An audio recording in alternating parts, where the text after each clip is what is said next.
tedd nuyoo di leen ziyaare di leen balu àq di leen baal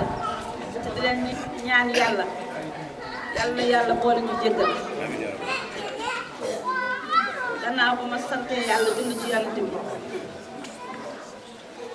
maa ngi leen di ñaan yëpp kenn ku ne maa ngi lay fekk fa nga toog la jox sa balam xol su ma limee du fi xaj waaye sant naa ñëpp gërëm naa ñëpp gis naa leen ñëpp kenn ku ci ne maa ngi gis sa liggéey boo nekk ci terrain bi sa cawarte ak sa compétence ba tax na maa ngi leen ci sant bu baax a baax a baax a baax mais nag di leen gën a encouragé di leen ñaari tam bu leen tëb benn kër même boo xamee ne kër gii suñu adversaire la sax na ngeen fa dugg parce que bu ngeen fa duggee du ñàkk benn koo xam ne kii wala ñaar ñoo xam ne ñi ànduñoo kooku te di ngeen leen mën a jël ndax yëf yi fit la rek il faut ñu dugg ci bu baax a baax a baax te xam ne yëf yi du caaxaan yëf yi du caaxaan de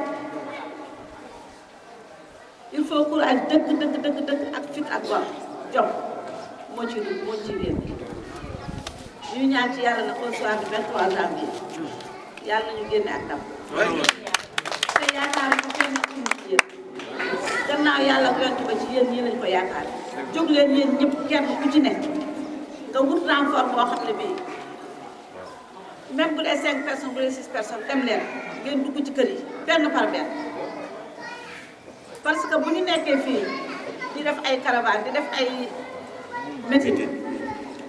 dafay dem ba mbax mi mooy emporte nit ñi du ñu dégg seen message du ñu xam nan laaj naka la ndax nit ñi dañu bari si ñoo xam ne ñii ay illettrés lañu comme man dañuy jaawale surtout que nit ñi nga xamee ne ñuy jaxase seen xel naan leen Amadou Touré ci Benno Bokk Yaakaar la ak naan Benno Bokk Yaakaar Macky Sall Idrissa Seck mbir mi du mbir président de du mbir Macky Sall itam suñu mbir la ñun suñu gox moo ñu concerné donc war nañ cee dem ak rigueur ak fulla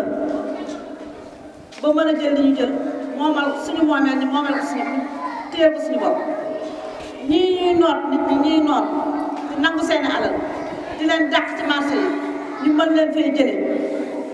mën fee teg suñu bopp ba mu ëllëgee si biir ñu mën a réaliser suñu bopp dara il faut mbir mi dañ koy gëm li lay war a sóoli maa ngi leen di ñaan yëpp téye leen yëf yi en mai ba mu ëllëgee si biir le 23 janvier ñu jël yëf yi téye ko suñu bopp kenn bañ ñu koo séddale kenn bañ ñu koo faram-fàcceel. ñuy sant yàlla bu baax na di julli ci sangu-sang yi muy Seydina Muhammad sallallahu alayhi wa sallam di dugg ci liggéey bi di pour gën a ñaaxaat militants yi ak militantes yi dafa mel ni Babacar sax xaw na ci amuñ ci laal wante damay gën a approfondir rek stratégie bi nga xam ni ci lañ ëpp yaakaar su gañe élection yi umpulewul kenn que démb la à minuit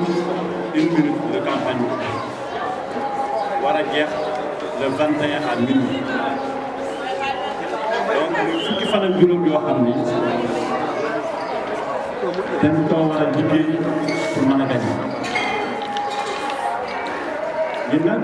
yàgg nañ ci depuis presque ñaari weer ñu ngi ci liggéey bi dafa jox nañ mu gën a ñaax suñu jeunes yi gën a ñaax suñu jigéen ñi gën a ñaax suñu militants yi pour au soir du 23 janvier yàlla jox ndam lu rëy a rëy comme ni ko Babacar waxee li ci ëpp solo mooy dugg ci askan wi waxtaan ak ñoom ñu koy wax visite de proximité loolu nag dafa am taxawaay dafa am discours ba tenir dafa laaj aussi moyen ay moyens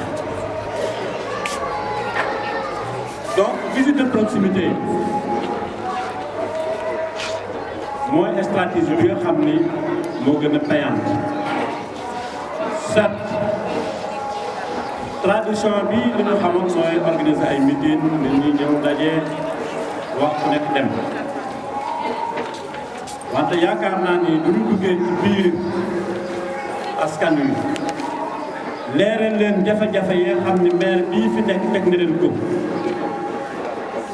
te ñoom ñu gën ñu ko xam sax ñu toogoon doon xaar pour xam ku ñuy woteel ndax dañu am des électeurs indécis jàpp nañ duñu woteel Lamine Diallo mais am na ñoo xam ne xamuñu ku ñuy woteel dafa laaj nag donc ñu dugg ci kër yi wax leen suñu mbëbët suñu programme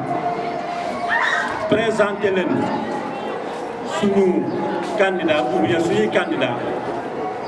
pour mën leen a convaincre ci loolu moo tax ñu élaborer ay fiches de visite de proximité yaakaar naa ni ñi ko am bariwul fiche bi par délégation de 5 personnes lay nekk on a déjà 100 jeunes yoo xam ni mobilisé na leen depuis 2 mois ñuy dugg ci kër yi dañuy yokkaat nombre bi nga xam dañu mën a baliser tous les quartiers de Thiès Nord c'est possible bu loolu amee ñu def ko ay délégation 5 personnes bu ngeen duggee ci kër yi joxe programme bi présente spécimen bi jéem a exploiter fiche bi leen jox ndax fiche bi leen jox doo duggee ci kër yi di nga localiser d'abord la famille le chef de famille ak numéro de téléphone am di nga laajte ñaata ñoo inscrit d'abord il y a combien d'inscrits ñu ne la par exemple il y a 8 inscrits dans la maison inscrits yooyu ñaata ñoo jot seen carte ñu ne sur les 8 am na ñaar ñoo xam ne jotuñu seen carte donc am na 6 yoo xam ni jot nañu seen carte 6 yooyu nga jéem leen a convaincre par programme bi ñu yore mais aussi nga wax leen aussi jafe-jafe yoo xam ni maire bi fi nekk teg na askan wi te yomb na dëkk bi moom foo dem quartier boo dem benn slogan la ñu am tout sauf Lamine Diallo man dama àndoon ak Lamine réew mi laa bokk mais élection yi ànduma ak Lamine Diallo ndax dama xam exactement li mu def ci mairie bi man nekk conseil municipal dans la commune de Thiès ak dans la ville de Thiès nekk rapporteur du budget au niveau de la ville et au niveau de la commune de Thiès Nord donc li may wax xam naa ko malversation yi mu def kenn mënu ko énumérer askan wi ni mu leen sonal jigéen ñi li nekk ci marché bi ñoom xam nañu li leen Lamine Diallo teg suñu mbokk yi dëkk Medina Fall dëkk Coonaax dëkk Ngent ñu nangu seeni parcelle ñooñu aussi xam nañu li leen Lamine teg donc kooku moom yaakaar naa ni yomb na jëlee ci dëkk bi yomb na mais nit ñi ne dañoo xamul kan la ñuy àndal wante coalition bunt bi ñëw na nag pour régler ce problème là donc bu ngeen duggee ci kër yi exploiter cette fiche li ci war ngeen def ko comme ni ma ko waxee léegi bu fekkee 6 électeurs ñoo jox seen carte nga convaincre leen ba par exemple 5 yi nu mu la woteel donc visite bi c'est une visite qui est satisfaisante boobaa ñun jarul ñuy intervenir mais du fekkee 6 yooyu kenn rek moo nu ngoo woteel donc là il y a problème dans ce cas là ñun mën nañu intervenir wala ñu wut des personnes ressources ci dëkk bi ñu rus ñu am seen kersa ñu dem waxtaan ak ñoom parce que cause bi benn na fa leen Diallo jóge donc centre de vote aussi dina leen appuyer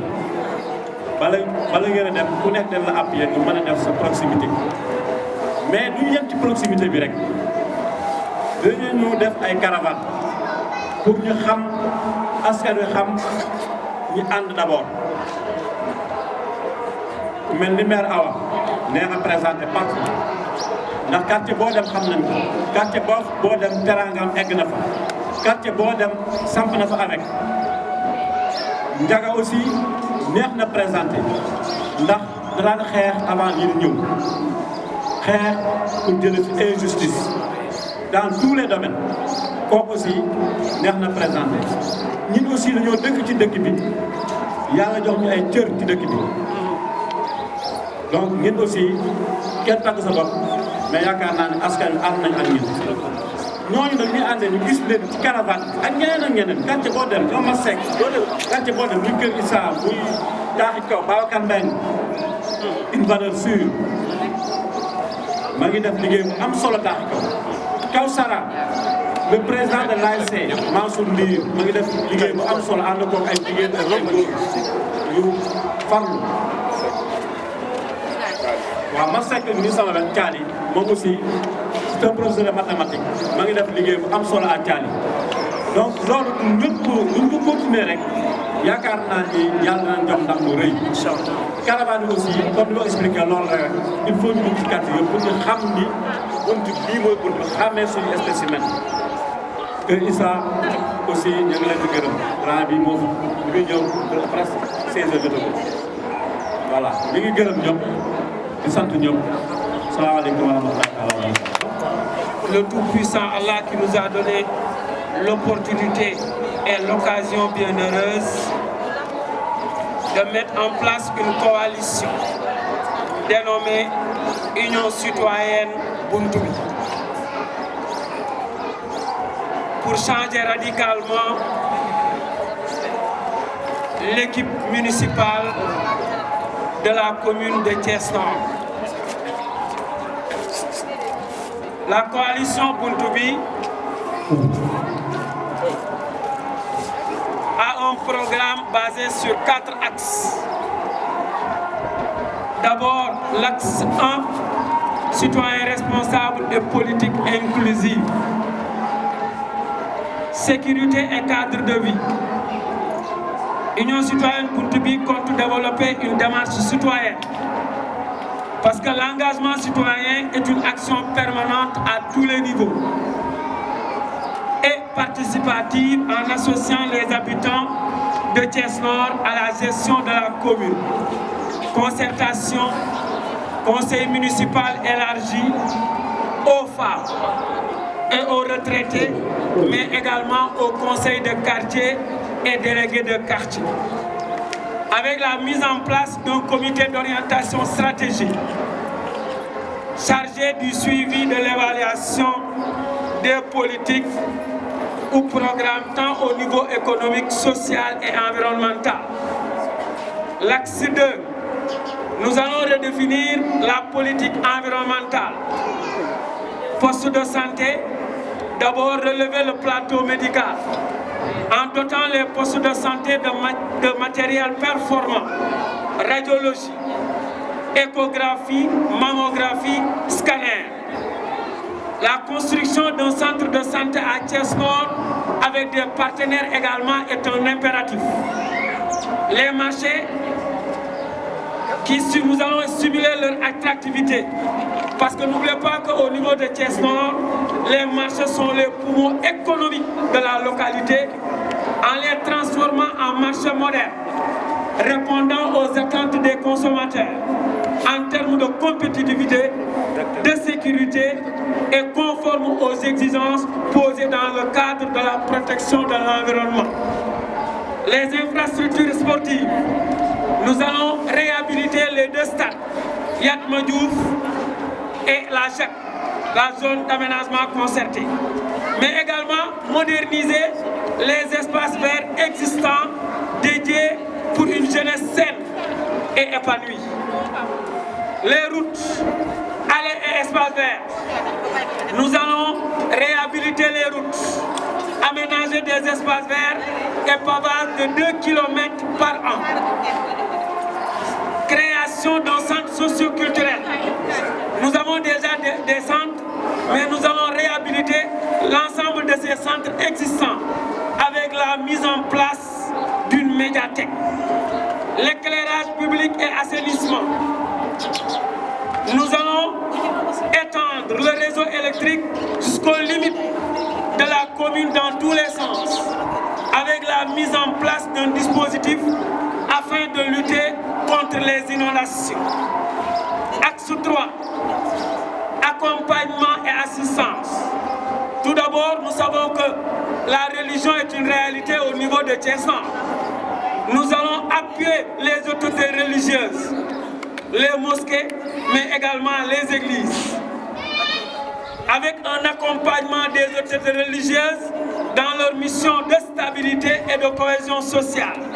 basée sur l'entraide, la solidarité et le respect mutuel. Les établissements scolaires, nous allons doter en fournitures scolaires et bourses d'études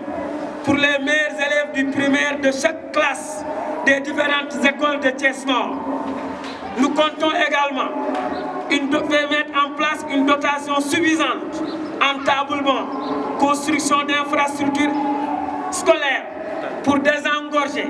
certaines écoles et éviter les classes pléthoriques. Les retraités et troisième âge, il y aura une prise en compte des besoins et leur inclusion au niveau de la commune, à la vie de la commune. Les personnes vulnérables ou en situation de handicap, nous allons mettre en place des politiques et programmes visant l'accès égal aux opportunités et l'amélioration des conditions de vie pour une prise en compte parfaite à tous les niveaux de la vie communale, subventions conséquentes aux ASC, équipes de basket, aux troupes théâtrales et aux autres activités sportives de la commune. L'axe numéro 4, partenariat public, privé et jeunes entreprises locales, mais également les entrepreneurs, nous allons les pousser, nous allons les aider, nous allons les accompagner. Nous allons développer des partenariats en vue d'accompagner les jeunes diplômés de la commune, tout en contribuant à l'amélioration du rendement des entreprises concernées. Les femmes et les jeunes, nous allons promouvoir un accès égalitaire à la formation, au renforcement de capacités, aux opportunités socio-professionnelles,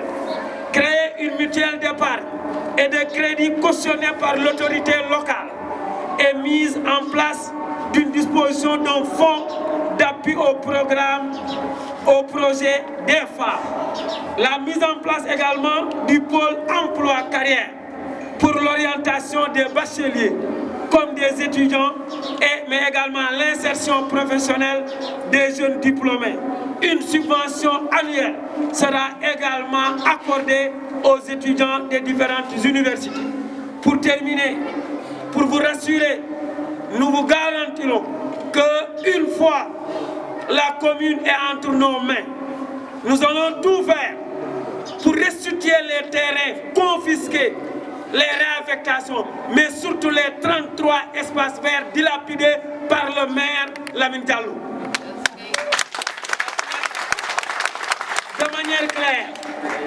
vous savez que chaque commune du Sénégal a ses réalités, ses particularités, ses valeurs et une authenticité propre à sa population.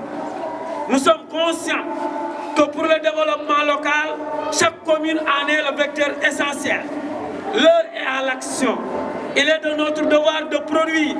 de proposer et d'impacter. En accordant nos violons, nous allons souder nos forces. Il nous revient de produire de la valeur ajoutée. Proposer des solutions concrètes aux problèmes de Thiès-Nord. Thiès-Nord, c'est vous, c'est nous. Et c'est uniquement ensemble que nous relevons les défis, mais dans la cohésion, l'esprit d'équipe, de partage et le respect mutuel. Djom, Ngor, Foule, Faïda, chacun d'entre vous est un maillon essentiel de notre lutte pour hisser la zone nord au sommet. Bolo Defar, sous nos zones nord. C'est avec honneur et humilité que nous vous tendons la main pour la réalisation de notre politique commune de mieux vivre et de vivre ensemble. Vive la population de Thiès-Nord, vive la population de Thiès-Nord. Diine yi ndax ku ne xam na ni zone nord ñun ci diine la ñu namp moo xam jumaa yeeg jàkka yeeg église. Union citoyenne buntu bi ñu ngi rafetlu cette coalition bi nga xam ne ay nitu valeur ñoo ko ànd tête de liste bi di majoritaire di le maire Ndiaga Wade tête de liste proportionnelle bi di Adja Awa Doucouré directeur de campagne di monsieur Babacar Mbengue ak nit ñi nga xam ni ay nitu valeur la ñoo jiite la zone nord bëgg a jël la zone nord delloo ko askan ñu def un programme boo xam ni ñu ngi ko accès ci ñeenti point bu njëkk bi mooy boole nit ñi maanaam ay citoyens responsables ak loo xam ni une politique participative ñëpp dañ ciy dugg wàllu sécurité ak cadre de vie ku ne xam na ni dëkk bu lëndëmee ba mel ni zone nord mënta am sécurité ñu jot ni sécurité bi d'abord ak cadre de vie développer benn démarche citoyenne boo xam ni ñëpp dañuy bokk lu ñu bokk la ndax Serigne Abdoulaye Mbacké dafa waxoon nit day xam lu mu moom lu ñu ko boole ak lu mu bokk lii nag dañ koo bokk ak waa zone nord kon bu ñu gañee dañuy ànd diriger ak la zone nord ñu ne kon deuxième bi mooy il faut ñu redéfinir la politique environnementale poste de santé yi ku ne xam na ni sonn nañu boo fa demee amul garab war nañ leen a doter lu mel ni rajo échographie mammographie scanner ak yeneen maanaam ñu relever le plateau technique bi fi am ku ne xam na ni zone nord tey mérité na am na centre de santé bu rëy bu fi mënoon a am maa ngi fàttali ko amoon nañ partenariat boobu ku jige woon Chine ñu boole koog le maire sortant waaye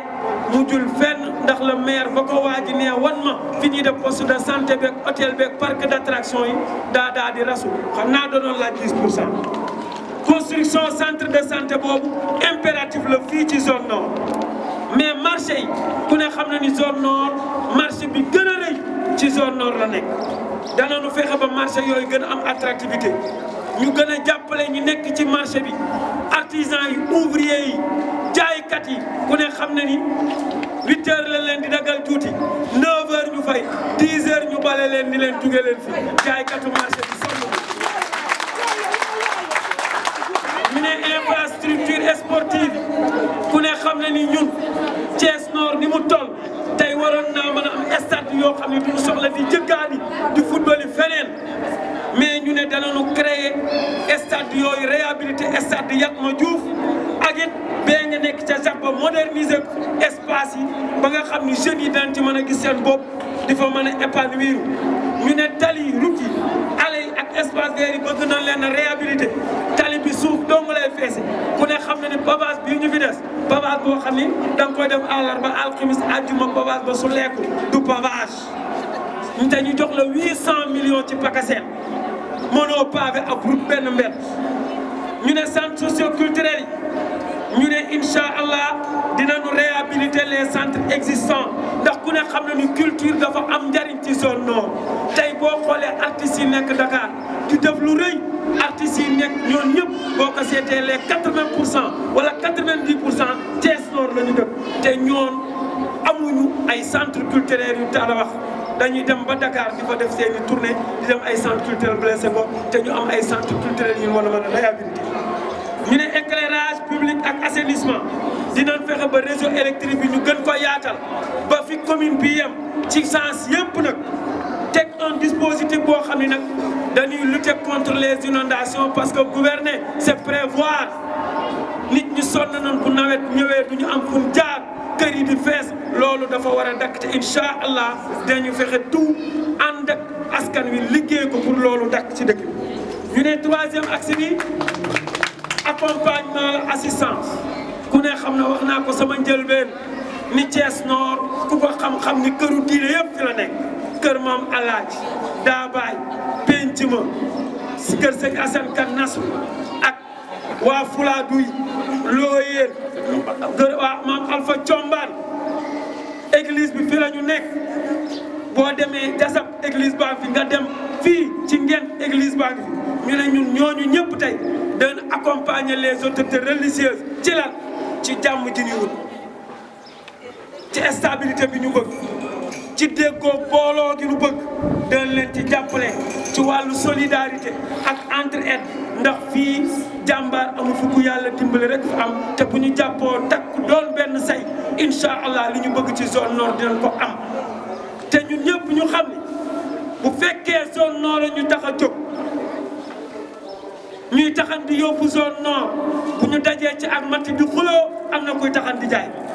te ñu kon ñun nanu ànd taxan yóbbu zone nord ñu ne dinañu établissement scolaire danoonu fexe ba coono bi ñu nekk ñu dindi ko tey école yu bëri élèves yi nombre yi ni doon ci salle bi dafa ëpp amuñu fun toog ay table banc manqué la danoonu tabaxaat ay école pour désengorger école yi mais ñu réhabiliter école yoo xam ni en 50 et quelque 60 et quelque lañ ko tabaxoon te tey jii wóorul sax xale yi di ci jàng ndax war nañ ko mën a réhabiliter taxawaat defar ko luñ ci war a comme ni ko maire Awa Tounkara jële woon ñu ànd teg dossier bi ci loxo président de la République pour mu def ko waaye malheureusement jusqu'à présent y a absolument rien y a aucun suivi. beneen bi ci topp mooy établissement scolaire danañu jàpp fexe ba maîtres yi nga xam ni ak enseignants yi ñu xool nu leen di accompagner parce que borom yi xam-xam la ñu mën di participer di apporter pour que la zone nord di génn ay résultats concours général war nañu mën a am suñuy doom yu génn jël concours général national te enseignants yu bëri nañ travail ñoom liggéey former xale yi pour préparer leen ci concours général national yi xale yi mën di jàng di am ay résultats yu baax mën a am ay bourses ñu mën leen jàppale ñu génn. ñu ne dinañu retraité yi ak maanaam troisième âge ku ne xam na ni l'expérience fera toujours la différence retraité yi dinañ leen boole incha allah pour ñu mën a participer ci commune bi. personnes vulnérables ñi nga xam ni handicap lañ wala feebar wala néew gi doole danañu fexe ba jàppale leen jàppale ASC yi équipe de basket yi troupe théâtrale yi ak activités yi ci xam ni ñi nga xam ne day def ay activités jëm ci wàllu caada ak cosaan lu mu mën a doon. ñu ne partenariat public privé dañ koy def ndax ku ne xam na ni bu budget bi mënul lépp nga wuti partenariat à l'étranger partenariat à l'étranger ak partenariat même communal entre des villes ñu def ko incha allah danañu ko taxawal ay jàppale entrepreneurs yi. entreprise yi nga xam ne ñoo fi nekk localement ñu jàppale leen jigéen ñi ak xale yi ñu taxawu leen ci seen formation seen renforcement de capacité wutal leen ay opportunités pour surtout les diplômés créer benn mutuelle boo xam ni autorité bi crédit mutuel municipal lay doon autorité locale bi moo koy jël ngir jàppale jigéen ñi jox leen ay fonds d'appui au projet surtout les femmes dafa jaar ñu jàppale leen. mise en place pôle emploi carrière mooy la xale yi dañuy am bac mais ils ont beaucoup de difficultés amuñu pour leen orienter wala pour leen orienter Dakar duñu am fu ñu dëkk loolu dafa ñaaw te commune bi mosu cee def dara tey xale yi boo demee ñu ngi leen di louer ñu ngi fay 150 000 bu dee Médina Fall yi am na xale yoo xam ne 150 000 la ñuy fay étudiant buy jàng bëgg di fay ñu dajaloo di dajale seen déem ak seen i Dakar di fay seen kii boole koog di jàng ak seen i déplacement dafa metti où est la commune n'a rien fait pour ces étudiants nous allons les accompagner nous allons les orienter nous allons les conscientiser jàppale leen ñu ku ci am ay diplôme ñu def loo leen ay concours encadré leen ngir ëllëg ñu mën a indi seen kër saako ceeb taxawu seen i wéytu indi fa leneen ak leneen asalaamaaleykum wa rahmatulahi taala wa barakatuh. asalaamaaleykum waa Union Citoyenne Buntu bi ñaa ngi leen di nuyu yéen ñëpp ku si nekk sa tur ak sant si 19 centres de vote yi fi teew yëpp ñu mën leen a lim benn par benn de Kër Modou Ndiaye à Diakhao ñëpp ñu ngi fi teew j'espère que li ñu doon liggéey pendant 3 mois tey gis nañ ko mooy yàlla dimbali nañu ba bi élection yi commencé ñu ñu déposer caution jot na ñun ñoo njëkk a déposer caution ci Sénégal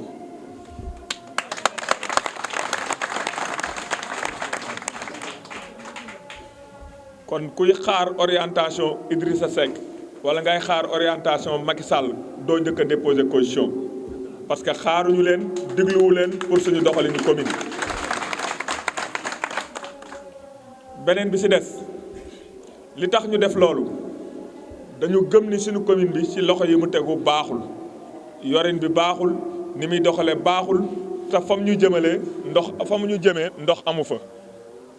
looloo tax bi élection yi jotee ñun ñu jël suñuy responsabilité ni nañu dajale doomi Thiès Nord yépp ñi nga xam ne gëm nañ seen bopp te am fulla am fayda ñu ànd ak ñoom dem jëli lu ñu moom. parce que commune bii ñun ñoo ko moom kenn moomu ko bu fekkee yàqkat yi lim leen jaral bari na ñun ñi bëgg a defar nañu jaral fukk buñ ko defee rek danañ ko jot te man équipe bii ñu àndal wóolu naa leen parce que niñ ko commencé woon ci liggéey am na ku fi taxawoon ni ñoon dañuy fo moom fowuñu waaye nag fii la ñuy xamee fokkat yi ak ñi fowul ñoom nan leen bàyyeeg seen i caravane yu gudd nan leen bàyyeeg seen i meeting nan leen bàyyeeg seen i sabar nan leen bàyyeeg seen i folklore système bi ñu jël ñun quartier par quartier porte à porte bu ñu bàyyi benn kër salon bu nekk na fa waa union citoyen bi toog waxtaan ak borom kër ga loolu mooy liggéey bi parce que kat jàpp nañ ni ñun benn barab la ñu yem faneen fi àgguñu fa mais ki ñëw fii tey gis fi waa Gabriel Ndione gis fi waa Jaxaaw gis fi waa Ngent gis fi waa Taaxi Kaw gis fi waa Kër Ma El Hadj gis fi waa Poñeen gis fi waa Kawsara gis fi waa Kër Seyb gis fi waa Kër Issa waa Coonaax ñëpp nekk fi waa Capong ñëpp toog fi kon di nga xam ni coalition union citoyen bunt bi daj na Thiès Nord yëpp. Kër Modou Ndiaye ñu ngi fi équipe bi ñu yore ba ci waa Kër Seyb équipe bi ñu yore comme ni ko suñu directeur de campagne waxee léegi buñ ñu gis si li ñuy def ñoom ak li ñuy woote nañu xool équipe bi quartier bu si nekk ñu def ko 3 4 pôles 5 pôles équipe de 10 15 ba 20 personnes chaque jour ñu jénn def suñu proximité wane suñu bulletin wax ak askan wi yee leen si yàq-yàq yi nga xam ne Lamine Diallo yàq na ko ci commune Nord. loolu bu ñu ko defee ba semaine bi jeex incha allah les week-end dinañ jël suñuy oto seeti comité électoral bu nekk fa mu nekk xool na nga liggéeyee ak na nga taxawee. bu ñu ko defee 2 jours ci week-end bi muy samedi dimanche yeneen jours yi si des ñu delluwaat ci porte à porte bi seetiwaat nit ñi. j'espère que bu ñu ko defee 2 semaines yi incha allah liy kër nekk ci Thiès Nord dinañ fa dugg loolu mooy liggéey bi li ci war nag ñun dinañ ko def dinañ accompagner comité électoral yépp bu ci nekk dinañ leen jàppale ci terme des moyens yoo xam di ngeen ci mën a defe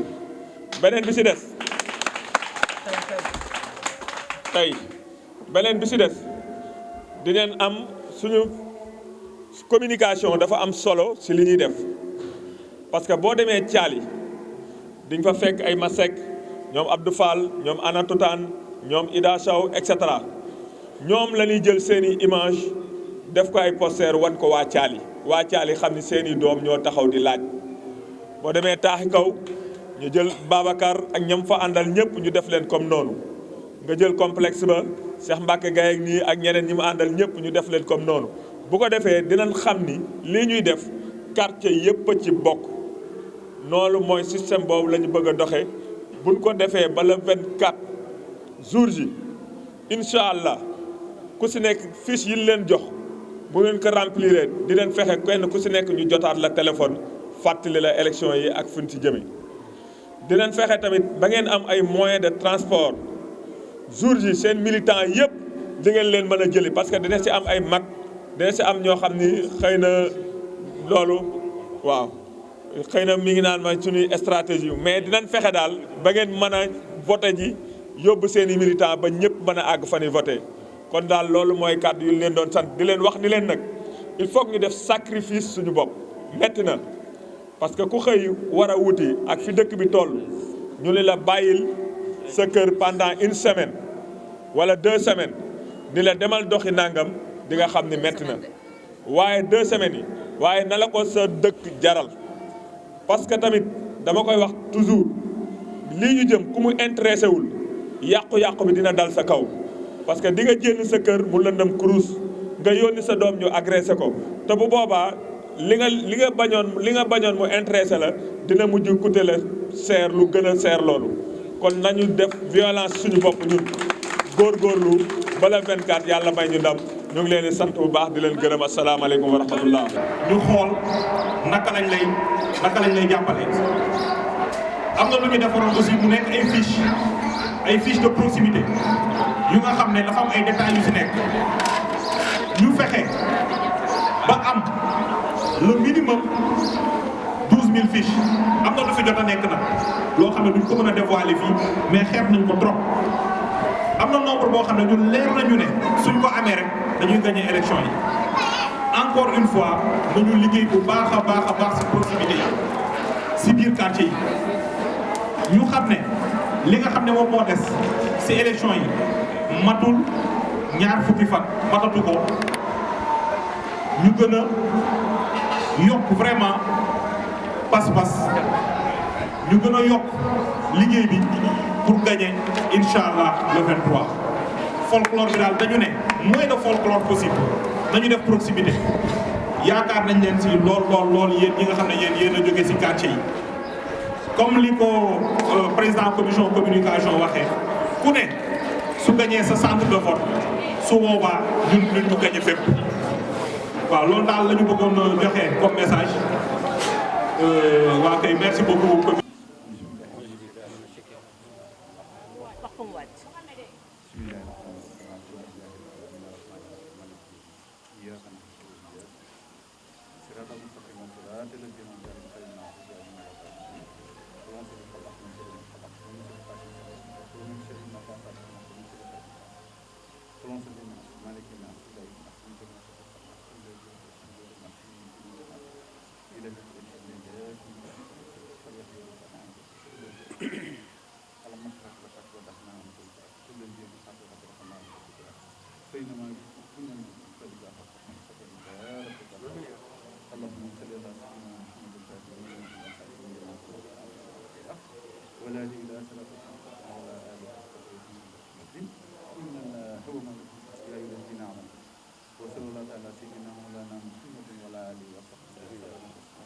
سبحان ربك رب العزة عما يصفون